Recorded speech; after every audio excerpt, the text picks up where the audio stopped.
The large silver ships appeared in Earth's sky without warning on a clear Tuesday morning in April 2087.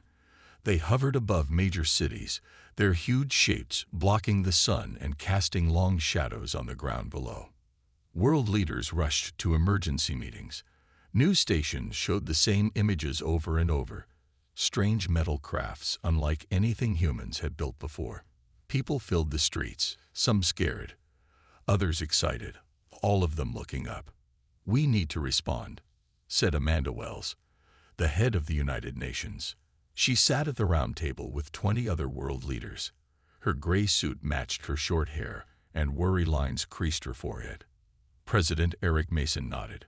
"But how? We don't even know what they want." The answer came 3 hours later. A message in perfect English played on every TV, radio, and phone around the world. "We come in peace. We represent the Galactic Council. We wish to meet." The meeting place was set, a field outside of Geneva, Switzerland. Amanda Wells and Eric Mason stood with military officers and scientists, watching as a small craft landed gently on the grass. The door opened, and the aliens stepped out. They were tall, with blue-gray skin that shimmered in the sunlight. The leader wore a robe with strange symbols. He, if it was a he, had 4 arms and large black eyes. "I am High Counselor Zrextal of the Vargan," the alien said, his mouth not moving. The words seemed to appear directly in the humans' minds. "We welcome Earth to the galactic community." For 3 days, the aliens met with Earth's leaders. They showed amazing technology and spoke of hundreds of other worlds filled with life. They described the Galactic Council, the group that brought order to the stars. On the 4th day, in a room filled with cameras, Zrextal made his real offer.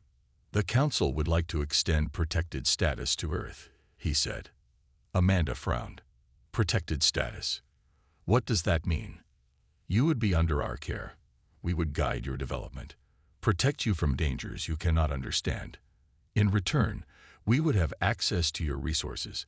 It is a great honor." President Mason leaned forward. "You mean we would work for you? That you would control our planet?" "For your own safety," Zrextal said. His black eyes showed no feeling. "Many young species destroy themselves without proper guidance." "And if we refuse?" Amanda asked. "That would be unwise." The room grew quiet. Amanda stood up, her back straight, her voice firm. "Earth thanks the Galactic Council for its offer, but we must decline.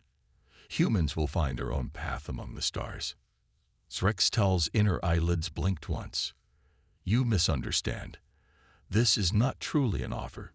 It is the natural order. You cannot refuse." "We just did," President Mason said. The aliens left that night. Their ships vanished from Earth's orbit without another word. Leaders across the world hoped it meant acceptance of Earth's choice. They were wrong. 3 days later, at 2:15 p.m. Eastern Time, bright beams of light shot down from the sky. They hit Chicago, London, Shanghai, Sydney, and 12 other major cities around the world. The attacks lasted only 40 seconds. When they ended, the city centers were gone, turned to ash and rubble. Millions died in less than a minute. In the remains of Chicago, Navy Commander John Hayes dug through broken concrete with bleeding hands. His home had been near the center of the blast. His wife Melissa and 5-year-old daughter Lily had been inside. After 8 hours, he found Melissa's hand with her wedding ring still on her finger. He never found anything of Lily. As John sat in the dust holding his wife's ring, he looked up at the stars beginning to appear in the evening sky. His face, covered in ash and tears, hardened into something new, something dangerous. The aliens had made a terrible mistake. They thought their show of power would make Earth surrender. They thought humans would be too afraid to fight back. They had no idea what they had started. 6 months after the attacks, the world had changed. Countries no longer fought each other. Old enemies now worked together against a common threat from the stars. The Earth Defense Coalition was born from the ashes of 16 cities. John Hayes stood at the window of an underground base in Nevada. His Navy uniform had new patches, the EDC symbol of Earth with a shield. The burns on his hands had healed, but he still wore his wife's ring on a chain around his neck. "Commander Hayes, General Rodriguez is waiting for you," said a young soldier at the door. John nodded and followed him down long concrete hallways. The base stretched for miles beneath the desert. It had been built in secret years ago, meant for a different war. Now it served a new purpose. The meeting room was large, with maps of Earth and the solar system on the walls. General Olivia Rodriguez stood at the head of the table. She was a tall woman with short black hair streaked with gray. Before the attacks, she had led special forces in South America. Now she commanded Earth's secret defense program. "Commander, thank you for coming," she said. Her eyes were sharp, missing nothing. "How are you adjusting to your new assignment?" "Fine, Mom," John said. He didn't mention the nightmares or how he still reached for Melissa in his sleep. "Good, because what I'm about to show you will change everything." She pressed a button, and part of the wall slid open. John followed her into a huge hangar. Inside were pieces of metal that didn't look like anything made on Earth. Some glowed with a strange blue light. "What is this?" John asked. "The reason you're here," Rodriguez said. "These are parts from alien ships. Some crashed on Earth years ago. Others were shot down during the attacks." Scientists moved around the alien technology. Two of them approached, a tall black man with glasses and a shorter woman with her hair in a tight bun. "Commander Hayes, meet Dr. Kelvin Phillips and Dr. Maria Diaz," Rodriguez said. "Our best minds. We've been studying this technology for years," Dr. Phillips said. His voice was deep and calm. "But after the attacks, our work became much more urgent." Dr. Diaz nodded. "We've made breakthroughs. Their propulsion systems, their weapons, we're beginning to understand how they work." John walked closer to a piece of metal floating above a platform. It spun slowly without touching anything. "They think we're helpless," he said quietly. "They think we'll just accept what happened." "That's what they're counting on," General Rodriguez said. "The Council believes we're beaten, that we're too primitive to fight back. They expect us to come crawling to them, begging for that protected status." She almost spat the words. "But we're not going to do that," John said. It wasn't a question. "No, we're going to do something they'd never expect." Rodriguez walked to a large screen and turned it on. It showed plans for ships. Earth ships designed for space. "We're going to take the fight to them." "How long?" John asked. "Dr. Phillips, tell him," Rodriguez ordered. 3 years, Phillips said. "Maybe 4. We need to build the ships in secret, test them where they won't be seen. Train crews." Dr. Diaz stepped forward. "The good news is they won't be watching for us. They think we're stuck on our planet, licking our wounds." John touched his wife's ring. "And when we're ready." General Rodriguez's face hardened. "We show them exactly what humans do when backed into a corner.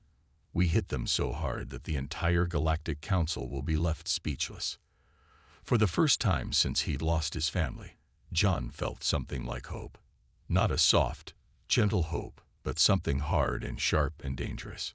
"I want to command one of those ships," he said. Rodriguez nodded. "I thought you might say that.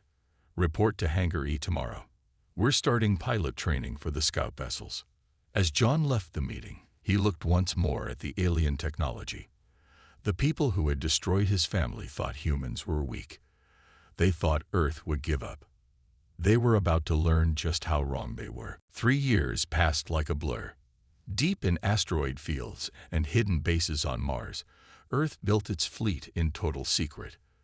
The first ships were small and fast. Later came the bigger ones, built for war.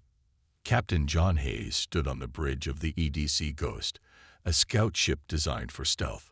Through the front window, he could see Earth growing smaller as they moved away.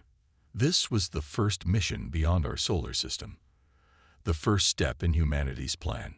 "All systems good, Captain," said Lieutenant Laura Beck at the weapons station. She had short blonde hair and steady hands that never shook, even during the worst test runs. "Engines at full power," added Sam Morin, the pilot.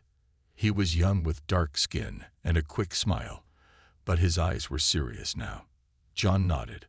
"Begin jump countdown." The new engines were based on alien technology, but improved by Earth scientists. They would bend space, creating a shortcut to Alpha Centauri, where the nearest Galactic Council outpost was located. 5 seconds, Sam said. 4, 3, 2, 1. The stars stretched like rubber bands. John's stomach turned as space twisted around them. Then, suddenly, they were there, orbiting a distant star with 3 planets. "We made it," Laura whispered. "Stay focused," John said. "Activate stealth systems." The ship changed, its outer skin shifting to absorb light and heat rather than reflect them. On screens, alien ships moved around the 3rd planet where the Council had built its outpost. "They have no idea we're here," Sam said. For 2 weeks, they watched and recorded. They learned that 3 species had voted to attack Earth: the tall blue-gray Vargan, the insect-like Exeral, and the red-skinned Drow. These 3 controlled most of the Council.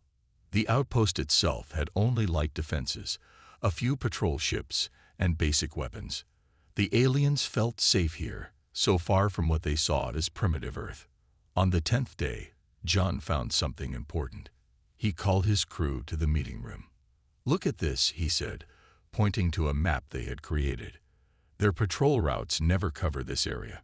He circled a space between the 2nd and 3rd planets. "And their sensor network has a gap here." Laura studied the map.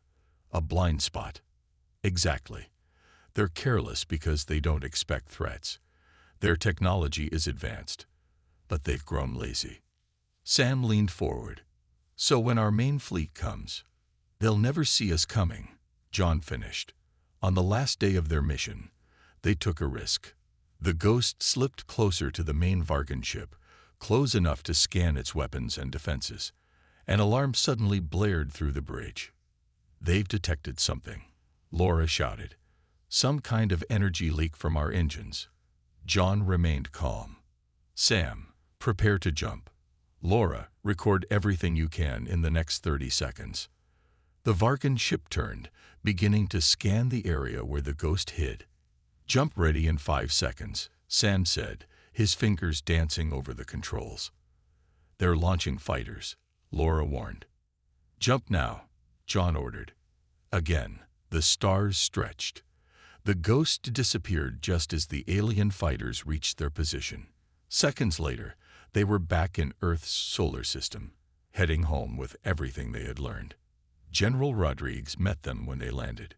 She listened to their report in silence, her face giving nothing away. When John finished, she finally spoke. "You've done well, Captain Hayes. Very well indeed." She handed him a new badge with a different ship symbol. "Report to Earth orbit tomorrow. The EDC Retribution needs her commander." "The Retribution?" John asked. "Our newest heavy cruiser," Rodriguez said, "and the lead ship of Strike Group Alpha. The time for watching is over, Captain. Now we show the Council what happens when you attack Earth." John looked at the badge in his hand. After 3 years of preparation, the real mission was about to begin. The EDC Retribution was the largest ship humans had ever built. It floated in Earth orbit like a metal city. John walked through its halls with pride and purpose. Every inch of the ship was made for war. "Welcome aboard, Captain," said Richard Alvarez, a tall man with broad shoulders and a scar across his chin. He would be John's second in command. "The crew is ready to meet you." The bridge was spacious, with screens showing Earth below and the stars beyond. 50 people worked at different stations, all wearing the dark blue uniforms of the EDC. "This is Grace Foster, our weapons specialist," Richard said, introducing a woman with red hair tied back tightly. Her eyes never left her screens as she nodded. "And this is Alan Yates, chief engineer." A shorter man with thick arms and oil-stained hands gave a quick salute. "Honor to serve with you all," John said. I understand we're part of Strike Group Alpha. Richard nodded. 5 heavy cruisers including the Retribution, plus 12 lighter attack ships, all equipped with the advanced tech we've developed. John looked at the crew around him. Most had lost someone in the attacks. All had trained for 3 years for this mission. How soon until we're ready? John asked. We're ready now, Captain, Grace said. Just waiting for final orders. Those orders came the next day.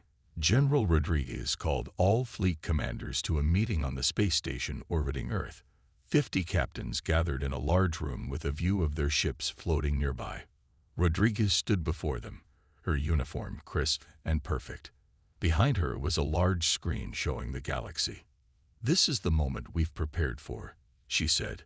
The Galactic Council believes we're still hiding on our planet, afraid after their attacks.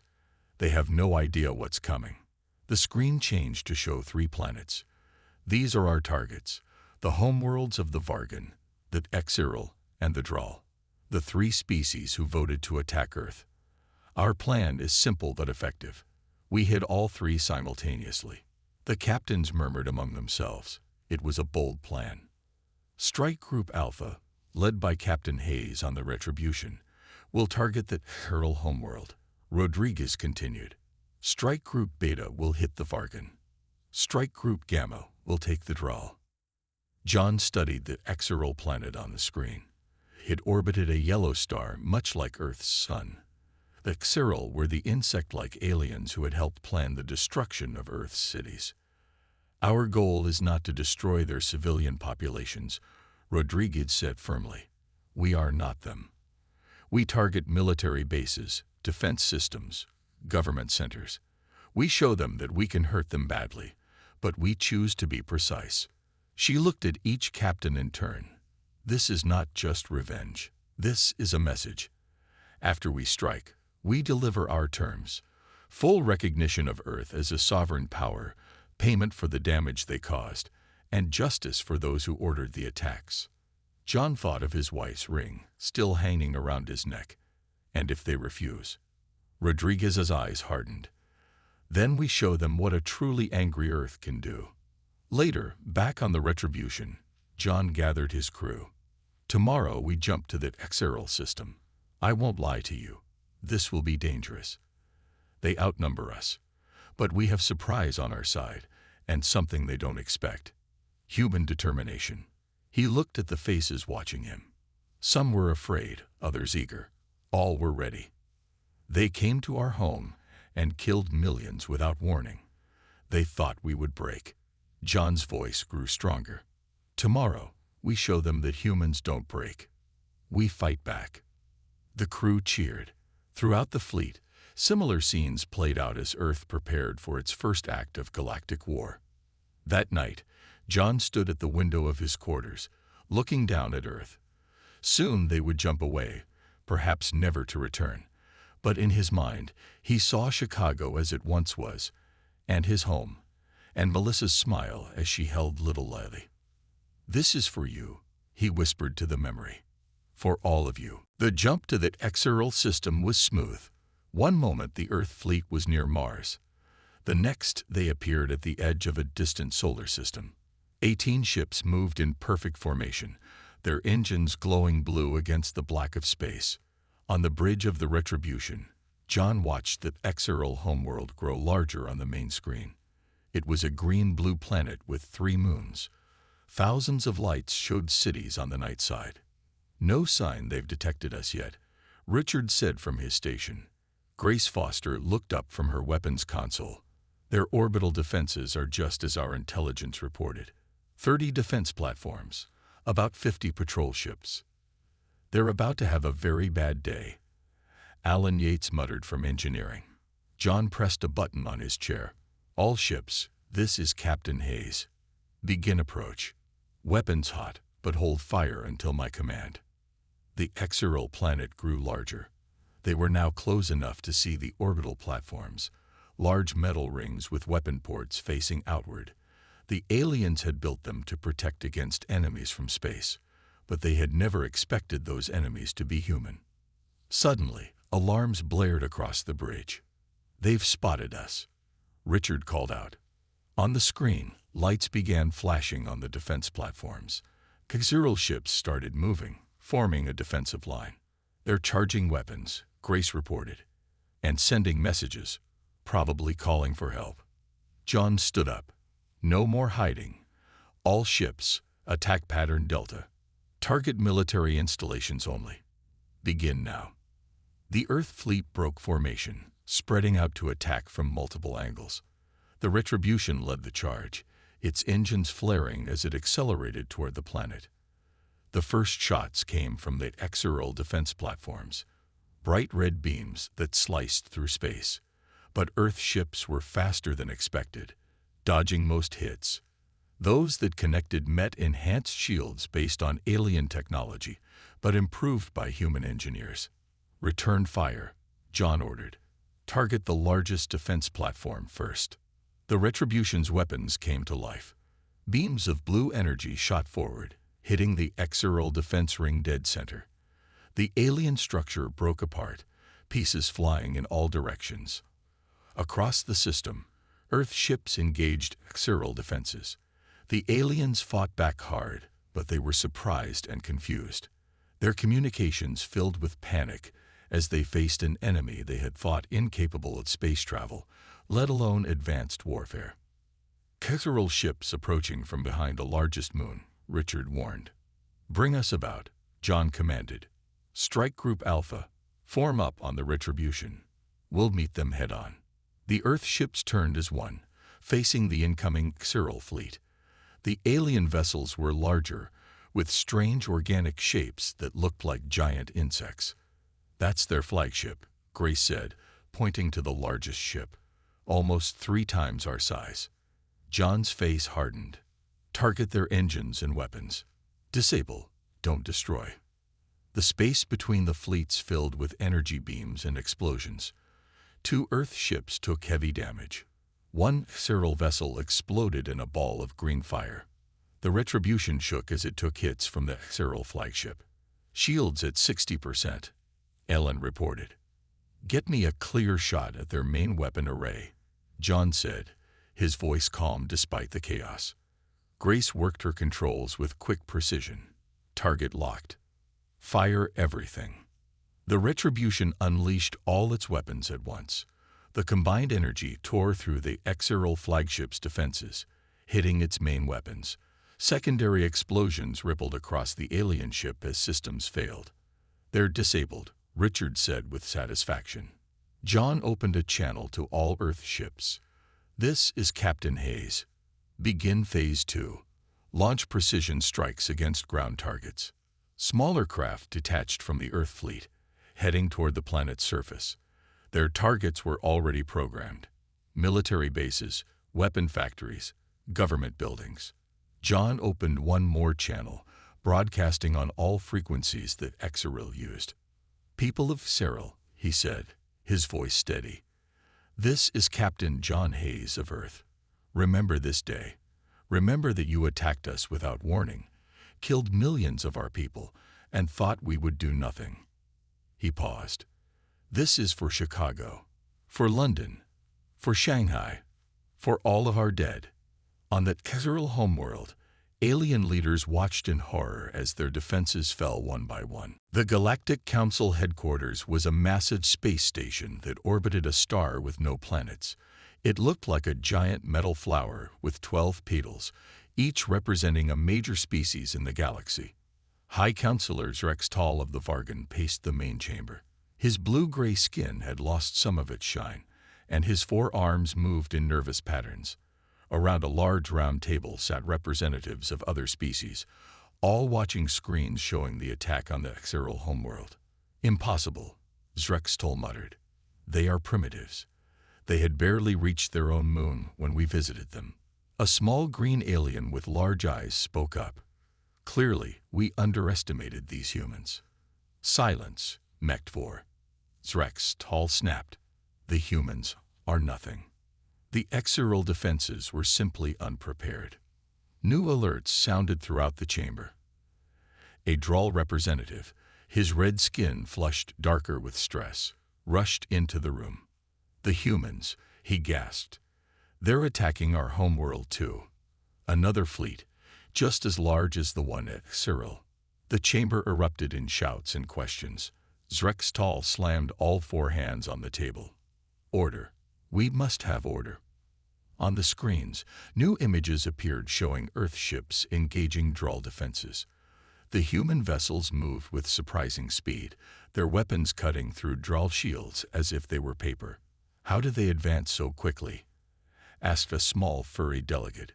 It's been only 3 of their years since first contact. They must have had help, Zrextal said, his eyes narrowing. Some species has betrayed the Council and aided these primitives. In a quiet corner of the chamber, a human woman watched and listened. Kara Mitchell had been placed in the Council headquarters after the attacks on Earth, pretending to be a collaborator willing to help the aliens understand human psychology. In reality, she was Earth's eyes and ears. While the Council argued, Kara slipped away to her private quarters. She activated a small device hidden in her jewelry. Intel Report 347, she whispered. Council in complete chaos. They didn't expect any of this. Attacks on Cyril and Droll homeworlds have them terrified. No one knows about the Vargan strike yet. She smiled slightly. The plan is working perfectly. Back in the Council chamber, the mood had grown darker. Representatives from neutral species were demanding explanations. Why had Earth been attacked in the first place? Why hadn't the Council voted on such a major action? Zrextal struggled to maintain control. The decision was made by the Security Committee only. Earth showed dangerous signs of aggression and technological advancement. We acted preemptively for the good of all. And now they bring war to our doorstep, shouted the Droll representative. A new alarm sounded, louder than before. A Vargan officer rushed into the chamber, his normally calm face twisted with fear. High Counselor, he said to Zrextal. Our homeworld is under attack as well. A third human fleet has appeared in our system. Complete silence fell over the chamber. 3 simultaneous attacks on the 3 most powerful species in the Council. It was unheard of. Impossible. Zrextal whispered again, but with less conviction. A communication request flashed on the main screen. After a moment of hesitation, Zrextal accepted it. General Olivia Rodriguez appeared on the screen, her EDC uniform crisp, her face stern. Galactic Council, she said. I am General Rodriguez of Earth. I trust we have your attention now. Zrextal stepped forward. This aggression will not stand. The Council will unite against. The Council will listen, Rodriguez interrupted, or we will continue our demonstrations. As you can see, we are quite capable of reaching any world we choose. From her hidden quarters, Kara Mitchell watched the exchange on her small screen and smiled. Phase 1 of Earth's plan was complete. The Council was in chaos. The 3 guilty species were under attack, and now the real negotiations would begin.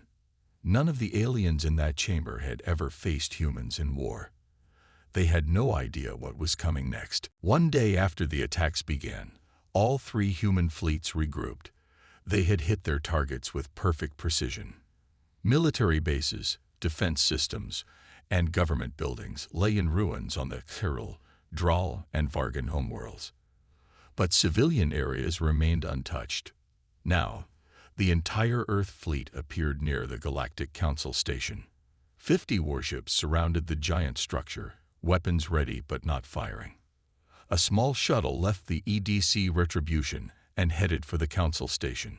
Inside sat General Olivia Rodriguez, Captain John Hayes, and a team of Earth's best diplomats and soldiers. Remember, Rodriguez told the team, we're not here to start a war.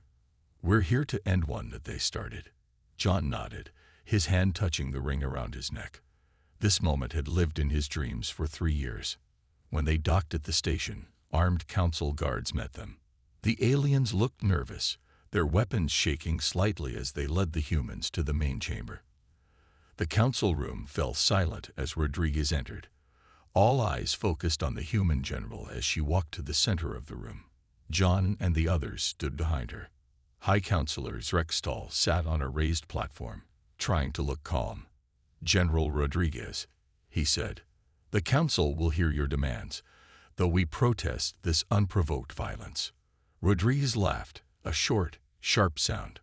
"Unprovoked." She nodded to one of her team, who activated a device. Suddenly, images filled the air around them. Pictures of destroyed cities on Earth, bodies in the rubble, children crying for parents who would never answer. "This was Chicago," Rodriguez said, pointing to one image. Then another. "This was London." And another. "This was Shanghai." She looked directly at Drextal. "You came to our world. You demanded we submit. When we refused, you killed millions without warning. And you dare speak of unprovoked." The chamber remained silent. Even Drextal had no response. "We could have done the same to you," Rodriguez continued. "We could have targeted your cities, killed millions of your people. But we didn't. We struck only military and government targets, because unlike you, we understand the difference between soldiers and civilians." John stepped forward. "I lost my wife and daughter in Chicago. Millions of us lost everyone we loved. We had every reason to destroy your worlds completely." His voice was steady, but his eyes burned with controlled anger. "Instead, we showed restraint." Rodriguez nodded. "Now here are our terms. First, the Galactic Council will recognize Earth as a sovereign power with all rights of a full council member. Second, the 3 species responsible for attacking Earth will pay to help rebuild our cities. Third, those who ordered the attacks will face justice for war crimes." Drextal's inner eyelids blinked rapidly. "These demands are unprecedented. The Council does not bow to military threats." "This is not a threat," Rodriguez said. "It's a promise. Look at your screens." On displays around the chamber, new images appeared. Earth ships now positioned around every Council homeworld, not just the 3 they had attacked. "While we've been talking, our fleets have moved into position. Each ship carries weapons that could render your planets uninhabitable. Unlike you, we don't want to use them." Rodriguez's voice hardened. "But make no mistake, we will, if you force our hand." Murmurs spread through the alien representatives. One by one, they looked at Drextal, waiting for his response. The High Counselor slowly stood. For the first time, the mighty Vargan leader seemed small. "The Council will consider your terms," he said finally. "You have 24 hours, Rodriguez replied. "Not 1 minute more." As the humans turned to leave, John looked back at the Council members. Their faces showed shock, fear, and disbelief. None of them had expected humans to be capable of this level of retaliation. None of them had understood what it meant to push humanity to its limit. The message had been delivered. Now, the Galactic Council had a choice to make. 1 year after the confrontation at the Galactic Council station, Earth had changed again. New buildings rose where ruins had been. Ships from distant worlds now visited Earth's ports, bringing trade and knowledge. Commander John Hayes stood by a window in the new Council embassy in Geneva.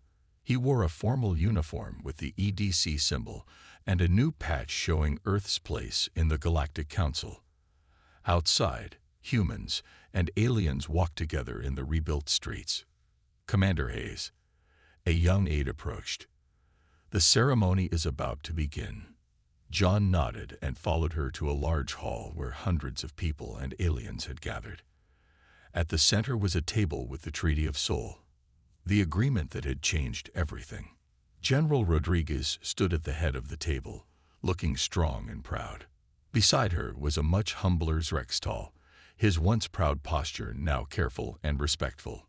"Today marks 1 year since Earth joined the Galactic Council as a full member," Rodriguez said to the crowd. 1 year since justice began for those who attacked our world."